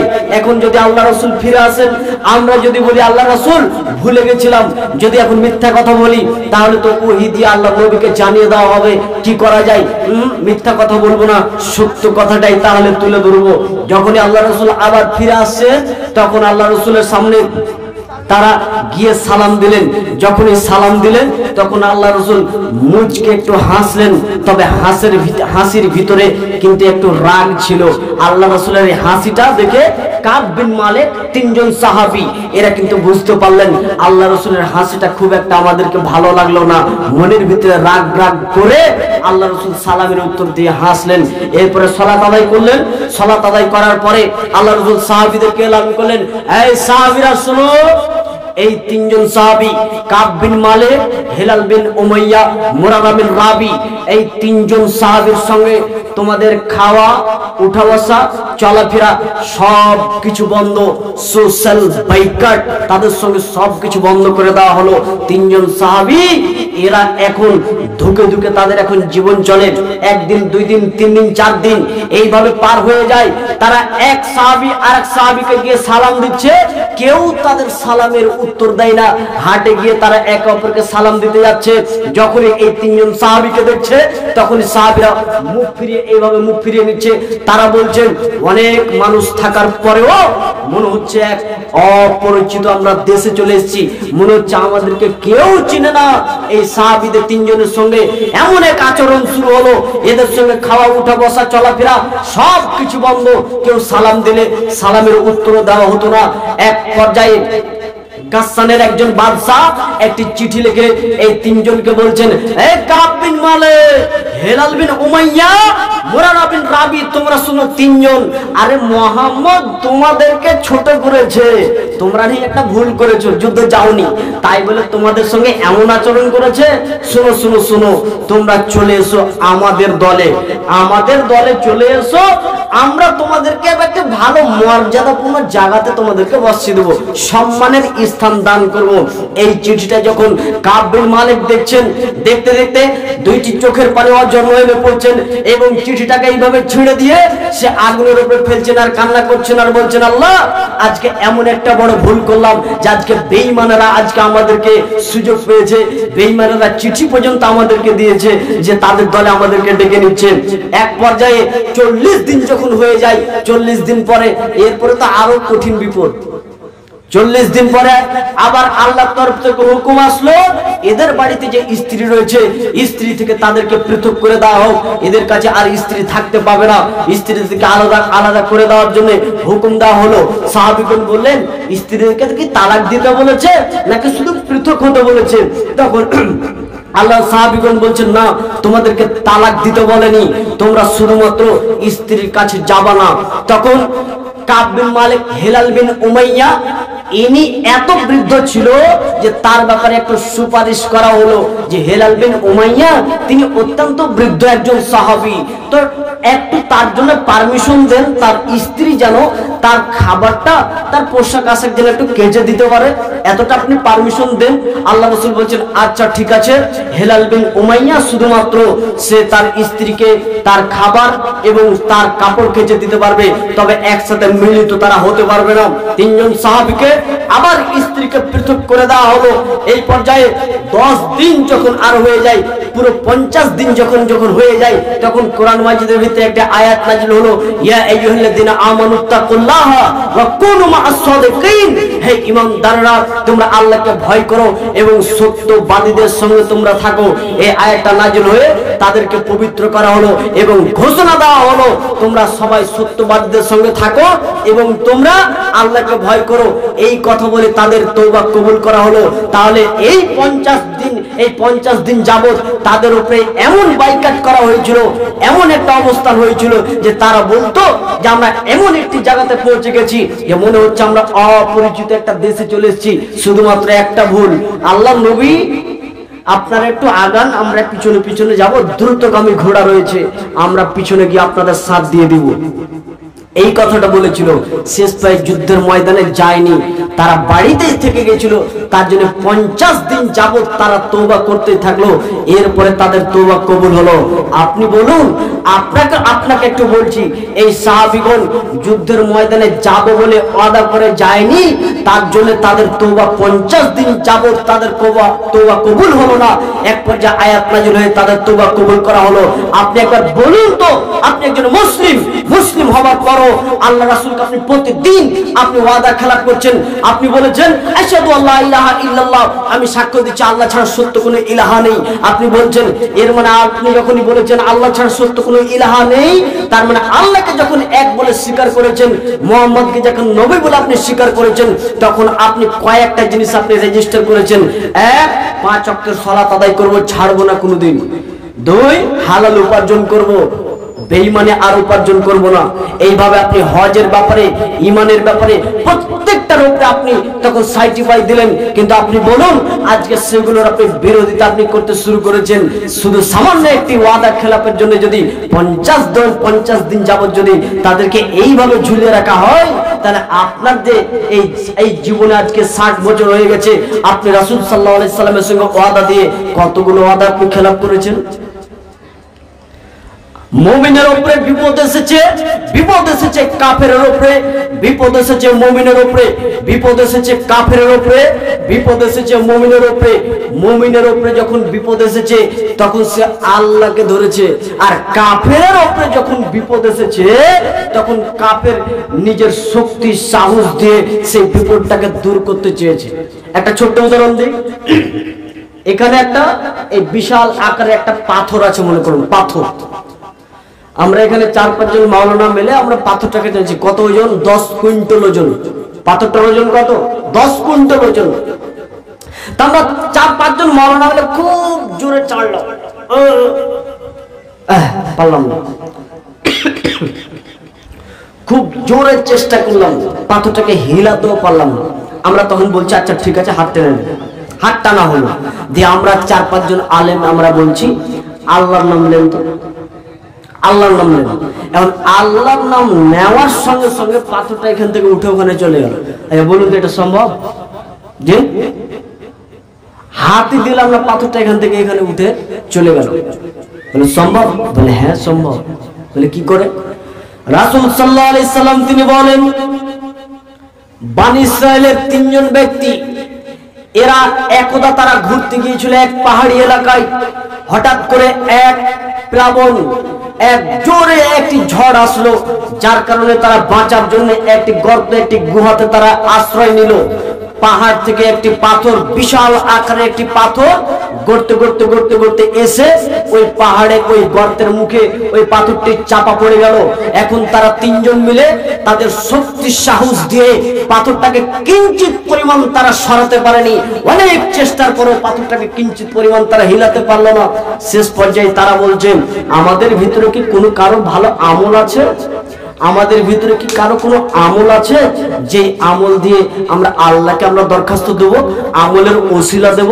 তখন একজন শুরু করলো যে আমার মা বাবার ব্যাপারে, মা বাপকে দুধ দহন করে প্রতিদিন সে সন্ধ্যাবেলাতে এসে দুধ দুহে প্রথমে আগে তার মা বাবাকে পান করাতো, তারপরে ছেলে মেয়ে, তারপরে খাদেমিকে পান করাতো। এটা ছিল তার এক আমল। কিন্তু একদিন এক ব্যক্তি, ওই ব্যক্তি বলছে, একদিন আমার আসতে একটু দেরি হলো, আমার মা আব্বা ঘুমিয়ে গেছে, আমি দুধ দহন করার পরে দেখছি আমার মা আব্বা জেগে নেই, ঘুমিয়ে গেছে। বাচ্চাদেরকে দুধ দিলাম না খেতে, কোনো খাদেমকেও দিলাম না। দুধ নিয়ে আমি অপেক্ষা করলাম আমার মা আব্বা কখন জাগে। আমি এই অপেক্ষায় থেকে তারা যখন জাগলো তাদেরকে দুধ পান করালাম। আল্লাহ, যদি এই আমলটি যদি আপনার জন্য হয়ে থাকে তাহলে আপনি আমাদের পথকে খুলে দেন। পাথরের 3 ভাগের 1 ভাগ পথ খুলে গেছে, এখনো কিন্তু তারা বের হতে পারবে না। একজন আরেকজন দোয়া শুরু করলো, আল্লাহ, আমার এক চাচাতো বোন ছিল, আমার চাচাতো বোন খুব অসহায়, সে গরিব। আমার মন থেকে পৃথিবীতে সব থেকে ভালোবাসা পাত্র ছিল আমার চাচাতো বোন, আমাকে খুব তাকে ভালো লাগতো। আমি ইচ্ছা করেছিলাম তার সঙ্গে দৈহিক মিলনে একবার মিলন করব, এটা ছিল আমার ইচ্ছা। একদিন সে বিপদে পড়ে আমাকে বলল, ভাইয়া তোমার কাছে কিছু টাকা নেই, ধার দিতে পারবে না? তখন আমি বললাম, হ্যাঁ আছে। তখন সে টাকা আমি 120 দিনার আমি দিয়েছিলাম, সোনার টাকা দিয়েছিলাম 120 দিনার আমি তাকে দিয়েছিলাম। তার সঙ্গে শর্ত হয়েছিল, এই টাকা তোমার কাছ থেকে আর ফেরত নেওয়া হবে না, তুমি আমার সঙ্গে একবার দৈহিক মিলনে মিলে যাও। যাই হোক, শেষ পর্যায়ে আমার চাচাতো বোন আমার কথাতে সে রাজি হয়ে গিয়েছিল এবং সে আমার কাছেও চলে এসেছিল। এই সময়তে আমার চাচাতো বোন আমাকে শুধু বলেছিল, ইত্তাকিল্লাহ, আল্লাহকে ভয় করো। আরে হালাল না করা অবস্থায় কোন মহিলার সঙ্গে বিবাহ না করা অবস্থায়, বিবাহ না করে কোন মহিলার সঙ্গে জেনা ব্যভিচার করা হারাম করেছেন। বিবাহ হয়ে স্ত্রীকে হালাল করে তার সঙ্গে মিলন করা যায়, এটা আল্লাহ হালাল করেছে। খবরদার তুমি আমার সঙ্গে এই কাজ করিও না, আল্লাহকে ভয় করো। এই কথা যখনই শুনলাম আমার দিলটা কেঁপে উঠলো। আমি তাকে ছেড়ে দিলাম, যাও চলে যাও। 120টা স্বর্ণ মুদ্রা আমি যে তাকে ধার দিয়েছিলাম এটাও আমি মাফ করে দিলাম। আল্লাহ, যদি এই কাজটি আপনার জন্য হয়ে থাকে তাহলে আপনি আমাদের পথকে খুলে দেন। পাথর আরেকবার খুলে দেওয়া হলো। এরপরে তৃতীয় জন বলছেন, আল্লাহ, আমার বাড়িতে কিছু কাজের লোক আসতো, আমি তাদেরকে মজুর হিসাবে দিতাম, কাজ করতো, তাদেরকে মজুরি আমি দিতাম। একজন ব্যক্তি আমার কাছ থেকে পারিশ্রমিক মজুরি না নিয়ে এসে আমার কাছ থেকে চলে যায়। আমি ইচ্ছা করলাম যে তার টাকাটা আমি জমে রাখবো। সেই টাকাটা আমি জমে রেখে ছাগল কিনেছিলাম। এরপরে কিনতে কিনতে পাল হতে হতে গরু, ছাগল, বিশাল এক বড় একটি পাল হয়ে যায়। একদিন বহুদিন পর সে আমার বাড়িতে এসে আমাকে বলে, আমার মজুরি দেন। তখন আমি বললাম, ওই যে যাও, ওই মাঠে যতগুলি ছাগল রয়েছে, যতগুলো উট এবং ওখানে যতগুলো ঘোড়া, উট, গরু রয়েছে, সবগুলো তোমার সব নিয়ে চলে যাও। তখন ওই ব্যক্তি বলছে, মজাক করছো নাকি? আরে না না, তোমার সঙ্গে মজাক নয়, এটা সব তোমার, নিয়ে চলে যাও। ওই ব্যক্তি সম্পূর্ণ পালটা, উট, ঘোড়া এবং ছাগলের পাল, পুরো পালটা সে নিয়ে চলে গেছে, কিঞ্চিত পরিমাণ সে রেখে যায়নি। আল্লাহ, এই কাজটি যদি আপনার জন্য হয়ে থাকে তাহলে আমাদের রাস্তা খুলে দেন। রাস্তা খুলে দেওয়া হলো, 3 জন বের হয়ে গেল। এবার আপনি বলুন, আপনার জীবনে এমন কোন কি আমল আপনি করে রেখেছেন যে বিপদে পড়লে আপনি আল্লাহকে বলবেন, আল্লাহ, এই কাজটি যদি আপনার জন্য হয়ে থাকে তাহলে আপনি আমার বিপদকে উদ্ধার করে দেন? একদিনও কি আপনি করেছেন? আরে অন্তত কোনো আমল না পারলেও গভীর রাত্রে উঠে তাহাজ্জুদ পড়বেন, আল্লাহ, আমার যেন কোনো বিপদ না হয়, তাহাজ্জুদ এই জন্য পড়লাম। একদিনও কি একটা কি গোপন আমল করেছেন? একটা? আপনার জীবনে একটাও গোপন আমল নেই। একজন দার্শনিক বলছেন, শুনে রাখো, তারা 3 জন একটি গর্তে ঢুকেছিল, বিপদ তাদের উপরে এসেছিল এই পুরো পৃথিবীটা হচ্ছে সেরকম একটি গর্তের মতো। আমরা রয়েছে এখন মুসলিম, আমরা বিপদে, আমাদের প্রত্যেকেরই উপরে এখন বিপদ রয়েছে। এখন আমাদের উচিত আল্লাহকে ধরা, আল্লাহকে ধরে বলবো আল্লাহ আপনি আমাদের বিপদ দূর করে দেন, আল্লাহকে জড়িয়ে ধরতে হবে। তা আমাদের সেই রকম আমলই নেই, তা আমরা বিপদ থেকে আল্লাহর কাছে কিভাবে দোয়া করব? সময় তো দিনই ভাই, একটা কথা আরেকটা বলি, এই শ্বাস বন্ধ করে কতক্ষণ থাকতে পারবেন? যদি এখন আমি এভাবে শ্বাস বন্ধ করে দিই, এভাবে লাকটা ঢেকে দিয়ে শ্বাস নেব না, শুধু আল্লাহ আল্লাহ বলবো, কয় ঘন্টা থাকতে পারবেন?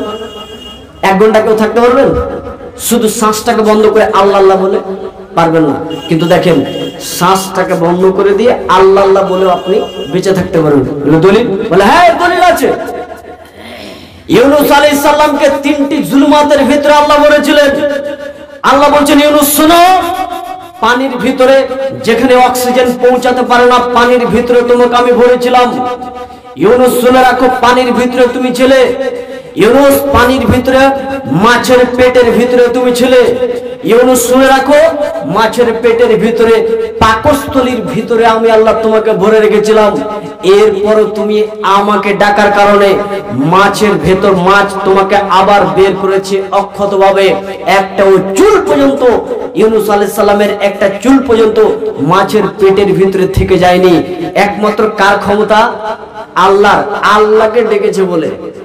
একজন দার্শনিক বলছেন শুনে রাখো, এই পুরো পৃথিবীটা হচ্ছে একটি মাছের পেটের মতো। আমরা এখন রয়েছি বিপদে। প্রত্যেকটি মানুষ যদি বিপদে যদি আল্লাহকে ডাকে, ইউনূস আলাইহিস সালাম যেমন অক্ষত ভাবে সে যখন মাছের পেট থেকে বের হয়েছে, আমরা যদি আল্লাহকে ডাকতে পারি, ঠিক সেইভাবে আমরা এই দুনিয়া থেকে আবার আমরা পরকালে পাড়ি দিতে পারবো। কিন্তু আমরা বর্তমানে আল্লাহকে আল্লাহ বলেই ডাকি না। বলুন আপনি এই 1 মাসের মধ্যে খুব দিল থেকে অন্তর থেকে একবার কি এইভাবে দোয়া করেছেন, আল্লাহ আপনি আমার তওবা কবুল করুন, আল্লাহ বড় পাপ করেছি, আল্লাহ বিপদে পড়েছি, আল্লাহ আমার ছেলে মেয়েকে ভালো পথে নিয়ে যান, আল্লাহ আমার স্ত্রীকে ভালো পথে নিয়ে যান, আল্লাহ আপনি একটা আদর্শ পরিবার দেন, একবার দোয়া করেছেন? আর দোয়াই করেন, আমাদের তো আল্লাহর স্মরণই নেই। এখন শুধুমাত্র কেমন চলে জানেন? আসসালামু আলাইকুম ওয়া রাহমাতুল্লাহ, আসসালামু আলাইকুম ওয়া রাহমাতুল্লাহ, আল্লাহুম্মা ইন্নী আসআলুকা মিন ফাজলিকা। মসজিদ থেকে বের হয়ে গেছে, ও বের হওয়া কমপ্লিট। আর একজন শুধুমাত্র দেখবেন আসসালামু আলাইকুম, আসসালামু আলাইকুম, তারপর সুবহানাল্লাহ, এত স্পিড মনে হচ্ছে ট্রেন ছুটে যাবে, এত স্পিডে জিকির চলছে। সুবহানাল্লাহ। তা আল্লাহকে যে আমরা একটু শান্তভাবে যে ডাকবো, আল্লাহকে যে আমরা জিকির করব, আল্লাহকে যে স্মরণ করব, যে আল্লাহ আমাদের বিপদ দূর করবে, সে আল্লাহকে আল্লাহর মতো করেই ডাকতে পারি না। তাই একটা গল্পের ভিতরে উপন্যাসে একটা বলা হয়েছে যে একজন বাদশার বিমারি হয়ে গেছে, অসুখ হয়ে গেছে, অসুখ ভালো হয়েছে না। ডক্টর সাহেব কতক্ষণ? 11টা দিন, আচ্ছা 10 মিনিটের মধ্যে না, খুব সংক্ষেপে বলছি। তো বাদশাহ মানে ওর শরীর ভালো হয়েছে না, আর জিকির হচ্ছে, জিকির করবে তো জিকির করছে, আল্লাহর জিকির করছে, তো কোনো মতেই তার শরীর ভালো হয়েছে না। তো বলছে কি করা যায়? তো একজন আলেমকে ডেকে আনা হচ্ছে, বলছে ওই আলেম তোমাকে শিখিয়ে দিবে কিভাবে জিকির করতে হয়, তাই নাকি? বলে হ্যাঁ। তো আলেমকে ডাকা হয়েছে। আলেম তখন বলছেন শুনেন বাদশাহ, আপনি দিনে 100 বার সুবহানাল্লাহি ওয়া বিহামদিহি সুবহানাল্লাহিল আযীম আপনি বলবেন। যদি 100 বার যদি বলেন, সমুদ্রের মতো ফেনার মতো যদি আপনার অপরাধ গুনাহ থাকে আল্লাহ ক্ষমা করে দেবেন, আপনি শান্তি পেয়ে যাবেন। তাই নাকি? বলে হ্যাঁ। তো 100টা একটা তাসবিহ নিয়েছে, আর 100 বার খালি কোন রকম সুবহানাল্লাহি ওয়া বিহামদিহি সুবহানাল্লাহ, খালি 100 বার খালি ওই জুটাতে বাকি রয়েছে। 100 বার হলো, তারপর শান্তি হয়ে গেছে আমার 100 বার। মানে ও এখন জানছে যে আমার 100 বার কোন রকম জুটলি হলো। এই যেহেতু আলেম ফতোয়া দিয়েছে 100 বার খালি বলেন না সকাল সন্ধ্যা, 100 বার খালি ওর দিকে যাচ্ছে।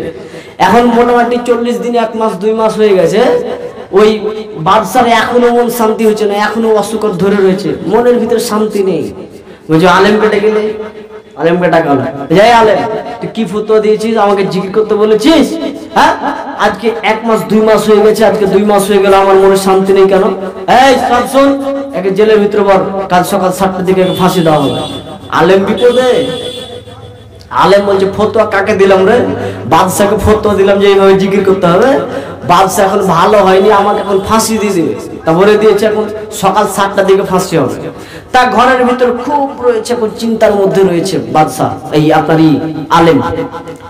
তো বাদশা শেষের দিকে একটা দেখা করতে গেছে আলেমের কাছে।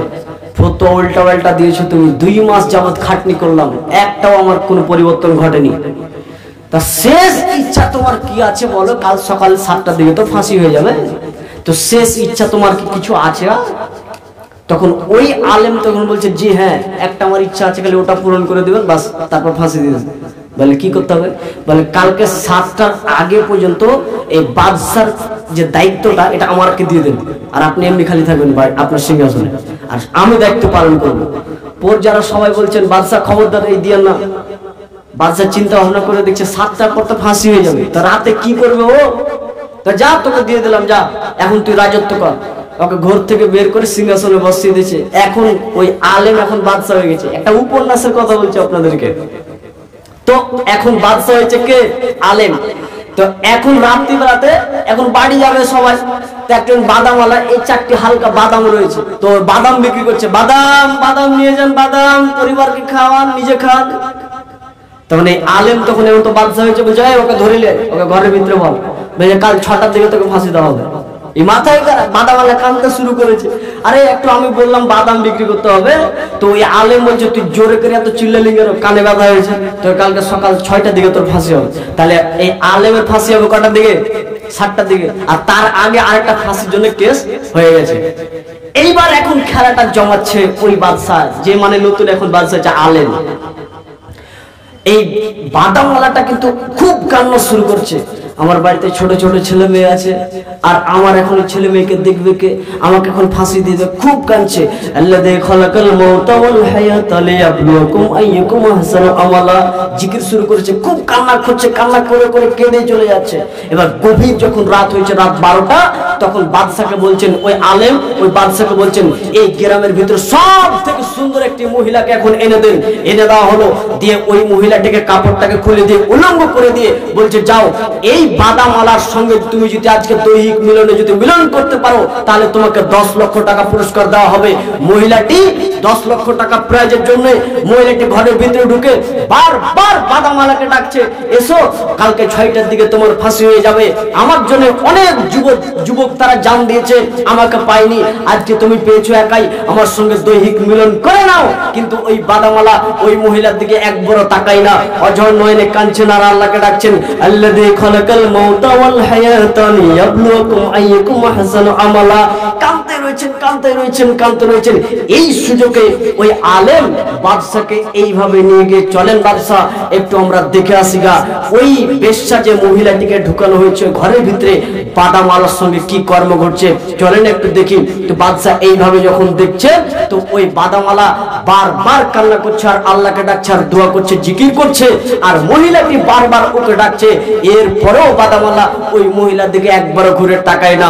তখন ওই বাদশা ভুল স্বীকার করছেন আর আলেমের পা ধরে হাত ধরে ক্ষমা চাইছে আর বলছে, দেখো যেইভাবে কান্না করে এই বাদামওয়ালা আল্লাহকে ডেকেছে, একবারও আমি আল্লাহকে সেইভাবে ডাকিনি, শুধুমাত্র ঠিকা পূরণ করেছি 2 মাস খালি তসবিহ নিয়ে 100 বার সুবহানাল্লাহ আলহামদুলিল্লাহ হলি হলো। আমি এই বাদামওয়ালার মতন চোখের পানি ফেলে আল্লাহকে একবারও ডাকিনি। বলুন আজকে আমাদের অবস্থা কোথায় রয়েছে? আজকে আমরা আল্লাহকে কি সেইভাবে ডাকি? বাদামওয়ালাকে তখন ঘর থেকে বের করে বলছেন, সামান্য তোমাকে একটু পরীক্ষা করলাম, কালকে সকাল 7টার দিকে আমার ফাঁসি হয়ে যেত, যাই হোক একটা সামান্য পরীক্ষা ছিল, তোমাকে ফাঁসি দেওয়া হবে না, যাও তুমি তোমার পরিবারের কাছে চলে যাও। বলছিলাম আমরা আল্লাহর সঙ্গে সঠিকভাবে সুন্দরভাবে আল্লাহর সঙ্গে আমরা কথা বলতে পারি না, যার জন্য আজকে আল্লাহ আমাদের দিকে ঘুরে তাকায় না। আল্লাহ বলছে, যা তোরা পৃথিবীতে যা করবি কর, পৃথিবীতে তোরা বিজেপি মারবে, বজ্রং মারবে, পৃথিবীতে সমস্ত জাতি তোমাদেরকে লাঞ্ছিত করবে, এরপর আমি আল্লাহ দেখার কোনো দরকার নেই। কেন? তোমার ভেতর থেকে কোরআনটাই শেষ হয়ে গেছে। ভলিবল খেলছে, একটা নেট টেঙেছে, এই দিক থেকে মারছে বল, এই দিক থেকে মারছে বল। দেখুন ভলিবলটাকে যদি জিজ্ঞাসা করা হয়, এই পার্টি তোমাকে মারছে, এই পার্টিও তোমাকে মারছে, কেউ কেন বসতে চায় না? বলটা বলবে উপরের সলিড রয়েছে, আমার ভেতরটাও রয়েছে ফাঁকা, আমার ভেতরটা যদি লোহা থাকতো তাহলে এরা কেউ আমাকে মারতে পারতো না। আজকে ভেতরটা আমার ফাঁকা বলে সবাই আজকে আমাদেরকে আছে আমরা রূপে এবং আমরা সাজে আজকে আমরা মুসলমান, কিন্তু আজকে আমাদের ভেতর থেকে ঈমান শেষ হয়ে গেছে, কোরআন শেষ হয়ে গেছে। বলুন আপনি এখানে যতগুলো মানুষ রয়েছে কয়জন কোরআন পড়তে জানেন? কোরআনই পড়তে জানেন না। তো মরার আগে আল্লাহর যে কালাম, এই ভাষা কার? এটা পৃথিবীর কারো ভাষা নয়। এখানে যে ভাষাগুলো রয়েছে এই ভাষাটা কার? আল্লাহ। তো মরার আগে আল্লাহর এই ভাষাটা একবার পড়ার ইচ্ছা হয় না? সম্মানিত দিনী ভাই, আজকে বক্তব্যের শেষে একটা কথা আপনাদেরকে বলে দিই, তারপরে আপনারা বুঝবেন আজকে আমাদের উপরে বিভিন্ন মুসিবত আসছে। এর কারণ কি? আজকে আমাদের উপরে বিজেপি বজরং বিভিন্ন সেনা জাতি আজকে আমাদেরকে লাঞ্ছিত করছে। কারণটা কি শুনেন। একটি যুদ্ধ হয়েছিল, যুদ্ধটির নাম হচ্ছে ওহুদের যুদ্ধ। কি বললাম? ওহুদের যুদ্ধ। আল্লাহ রাসূল বললেন তীর চালাতে কে ভালো জানো? 50 জন একদিকে, 50 জন সাহাবীকে এক জায়গাতে করা হলো, এরা তীর খুব চালাতে জানে। তো ওহুদ পাহাড় থেকে একটু দূরে, মোটামুটি 100-150 মিটার দূরে আরেকটি পাহাড় রয়েছে। পাহাড়টির নাম হচ্ছে জাবালে রোমাত। এই পাহাড়টিতে তোমরা 50 জন উঠে যাও, শত্রুরা পিছন দিক থেকে ঘেরাও করে আমাদেরকে আক্রমণ করতে পারে, তোমরা তীর নিয়ে প্রস্তুত থাকবে, তারা যেন এই যুদ্ধের ময়দানে তারা যেন প্রবেশ করতে না পারে। শোনো, তোমাদেরকে একটা কথা বলি, এই 50 জন সাহাবী শোনো, আমরা যুদ্ধতে হেরে গেলেও নিচে নামবে না, আমরা যুদ্ধে জিতে গেলেও নিচে নামবে না। যুদ্ধে জিতলেও কি হারলেও কি, আমি নবী তোমাদেরকে যতক্ষণ না অর্ডার দিচ্ছি যে হ্যাঁ তোমরা নেমে যাও, ততক্ষণ পর্যন্ত কোথায় থাকবা? পাহাড়ে উঠে থাকো, তীর রেডি করে একদম। ঠিক আছে? এখন যুদ্ধ চলতে চলতে এখন কাফের গুলো এরা সব শত্রু দল পালাতে শুরু করেছে, পালিয়ে গেছে। তা অনেকক্ষণ হয়ে গেল, এখন গানিমতের মাল এখন এক জায়গাতে জমা করতে শুরু হয়ে গেছে। সাহাবীগণ জমা করছে, তো সবাই তো নিজের অস্ত্র শস্ত্র রেখে দেবে, তা রেখে দিয়ে এখন জমা করছে। এই 50 জন সাহাবীদের ভিতরে এখন কথাবার্তা শুরু হয়ে গেল। কি যারে অনেকক্ষণ তো হয়ে গেছে, তা গানিমতের মাল জোগাড় করতে শুরু করছে, সব গোছাচ্ছে। তা কাজ করা যায় না, বলে চল আমরা নিচে চলে যাই, যুদ্ধ তো শেষ, ওরা তো চলে, অনেকক্ষণ হয়ে গেছে যে। আরেকজন বলছে আল্লাহ রাসূল কি বলেছেন, যুদ্ধতে হেরে গেল জিতে গেল, খবরদার ওখান থেকে নামিও না। আর একজন সাহাবী বলছে আরে হয়তো আল্লাহ রাসূল ভুলে গেছে, বলতেও পারে হয়তো ভুলে গেছে, কি করা যায়? সাহাবীদের ভিতরে কথা বলতে বলতে খটকা লেগে গেল মনের ভিতরে। আচ্ছা ঠিক আছে চলো তাহলে। এবার নিচে এসেছে, আর নিচে যখনই গানিমতের মালগুলো জড়ো করতে শুরু করেছে, শত্রু দল পিছন দিক থেকে এসে সাহাবীদেরকে হামলা করতে শুরু করলো। এমন হামলা শুরু হলো, ওই যুদ্ধে অনেক ক্ষয়ক্ষতি শুরু হলো। প্রায় 70 জন সাহাবী মারা গেলেন, সেই শহীদ হয়ে গেলেন। ওই যুদ্ধে বিশাল একটা ক্ষয়ক্ষতি হয়ে গেল। আচ্ছা আপনাদের কাছে একটা প্রশ্ন, এই যুদ্ধতে বিশাল বড় যে যুদ্ধটা হয়েছিল, এই যুদ্ধতে ক্ষয়ক্ষতি হওয়ার মূল কারণটা কি? এরা ভুলে গেছে। আল্লাহ রাসূল কি বললেন, আমি যতক্ষণ না তোমাদেরকে বলছি ওখান থেকে নেমে যাও, ততক্ষণ পর্যন্ত তোমরা নামবে না। যুদ্ধতে হেরে গেলেও, যুদ্ধতে জিতে গেলেও, যুদ্ধতে হেরে গেলেও, যুদ্ধতে জিতে গেলেও খবরদার তোমরা ওই পাহাড় থেকে তোমরা নিচে নামবে না, যতক্ষণ পর্যন্ত না আমি নবী মুহাম্মদ তোমাদেরকে আদেশ না করি, ততক্ষণ পর্যন্ত তোমরা ওই পাহাড়েই থাকো। সাহাবীগণ একটা শুধুমাত্র হুকুমকে অমান্য করেছে, যে আচ্ছা চল যুদ্ধ তো শেষ হয়ে গেছে, আল্লাহ রাসূল অনেকক্ষণ থেকে হয়তো ভুলে গেছে, তাই বলে তারা পাহাড়ের নিচে তারা চলে আসলো। একটা শুধুমাত্র হুকুমকে অমান্য করার কারণে এক বিশাল বড় যুদ্ধে 70 জন শহীদ হয়ে গেলেন, বিশাল এক মুসলিম বাহিনীর ক্ষয়ক্ষতি হয়ে গেছে। একটা হুকুম, আল্লাহ রাসূল বললেন খবরদার তোমরা ওখান থেকে নামিও না। তারা নেমে গিয়েছিল, তার জন্য এত বড় ক্ষয়ক্ষতি। একটা ভুলের কারণে এত বড় যদি ক্ষয়ক্ষতি হতে পারে, আপনি দিন রাত আল্লাহর এবং আল্লাহর রাসূলের বিরোধিতা কাজ করছেন, দিন রাত আপনি বিড়ি সিগারেট তামাক জর্দা আপনি খাচ্ছেন, দিন রাত আপনি বেনামাজি এক অপরের গীবত করছেন, দিন রাত এক অপরের সঙ্গে হিংসা রাহাজানি আপনার ভিতরে রয়েছেন। এই জাতি কি করে কল্যাণ পেতে পারে? একটি শুধুমাত্র হুকুমকে অমান্য করার কারণে এই বিশাল বড় একটি যুদ্ধতে এত বড় ক্ষয়ক্ষতি। দিন রাত রাসূল সাল্লাল্লাহু আলাইহি সাল্লামের আল্লাহর বিরোধিতা কাজ করছেন, এই জাতি আবার কি করে নাজাত পেতে পারে? কাজেই প্রত্যেক ব্যক্তিকে নিজে নিজেকে সজাগ হতে হবে। আমার বক্তব্য ইতি করছি। আমার বক্তব্য ইতি করছি আপনাদেরকে, শুধুমাত্র এইটুকু বলতে চাচ্ছিলাম যে আজকে আল্লাহ আমাদের উপরে আযাব দিয়ে দিচ্ছেন, এটার একটি কারণ হতে পারে মুমিনদেরকে আল্লাহ পরীক্ষা করতে পারেন। আল্লাহ রাসূল বলছেন, আয়েশা রাদিয়াল্লাহু তাআলা আনহা তিনি বলছেন, ইয়াকজুজ জাইসুল কাবাতা, কিছুগুলি লোক কাবা শরীফকে ভেঙে দেওয়ার জন্য তারা চলে আসবে। বাইদা নামক জায়গাতে তারা যখন পৌঁছে যাবে তখন ওই সময়তে আল্লাহ জালজালা ভূমিকম্প দেবেন। ইকসাফু বিআউয়ালিহিম ওয়া আখিরিহিম, তাদের প্রথম ব্যক্তি এবং শেষ ব্যক্তি উভয়কে আল্লাহ ধ্বংস করে দেবেন। সাহাবীগণ আয়েশা রাদিয়াল্লাহু তাআলা আনহা আল্লাহ রাসূলকে জিজ্ঞাসা করছে, আল্লাহ রাসূল, কিছুগুলি লোক বাজার করার জন্য বের হয়েছে, আরে কাবা ভাঙতে এসেছে, এরা না ওই মরবে তো ঠিক আছে, কিন্তু কেউ এসেছে বাজার করতে, কেউ এসেছে মার্কেট করতে, কেউ আবার সবজি বিক্রি করছে, তো এই লোকগুলি কেন মারা যাবে? তখন আল্লাহ রাসূল বলেন, শোনো, ইকসাফু বিআউয়ালিহিম ওয়া আখিরিহিম, তাদের প্রথম এবং শেষ ব্যক্তি উভয় তারা মারা যাবে। সুম্মা ইউআযুনা আলা নিয়াতিহিম, এবং তাদেরকে উঠানো হবে কিয়ামতের মাঠে নিয়তকে কেন্দ্র করে, কে কোন নিয়তে সেই সময় অবস্থান করেছিল। আজকে আমাদের উপরে যতই বিপদ আসুক না কেন, নিয়ত ঠিক রাখবেন, আল্লাহকে ডাকবেন, ধৈর্য ধারণ করবেন, প্রত্যেকটি কর্মক্ষেত্রে সবর রাখবেন, ধৈর্য ধারণ করবেন এবং আল্লাহর প্রতি ভরসা রাখবেন আর দোয়া করবেন। আর ঈমান বৃদ্ধি করার জন্য একটা আপনাদেরকে ট্যাবলেট দিয়ে গেলাম, সেটা হচ্ছে কোরআনকে তেলাওয়াত করবেন। কোরআন তেলাওয়াত করলে আপনার ঈমান বৃদ্ধি হবে। আল্লাহর কাছে শেষে আমরা দোয়া করি, আল্লাহ আপনি বড় রহমান, আপনি বড় মেহেরবান। আজকের এই দিনী সভাতে আমরা যারা দিনী আলোচনা শুনলাম এবং আগামীতে শুনবো, আল্লাহ যেন আমাদের প্রত্যেকের জীবনকে যেন এক আদর্শ জীবন তৈরি করার তৌফিক দান করেন, বলুন আল্লাহুম্মা আমিন। এবং মৃত্যুর আগে পর্যন্ত, মৃত্যুর আগে যেন আল্লাহ আমাদের প্রতি সন্তুষ্ট থাকেন, বলুন আল্লাহুম্মা আমিন। এখান থেকে আমি আমার বক্তব্য ইতি করলাম। আসসালামু আলাইকুম ওয়া রাহমাতুল্লাহি ওয়া বারাকাতুহু।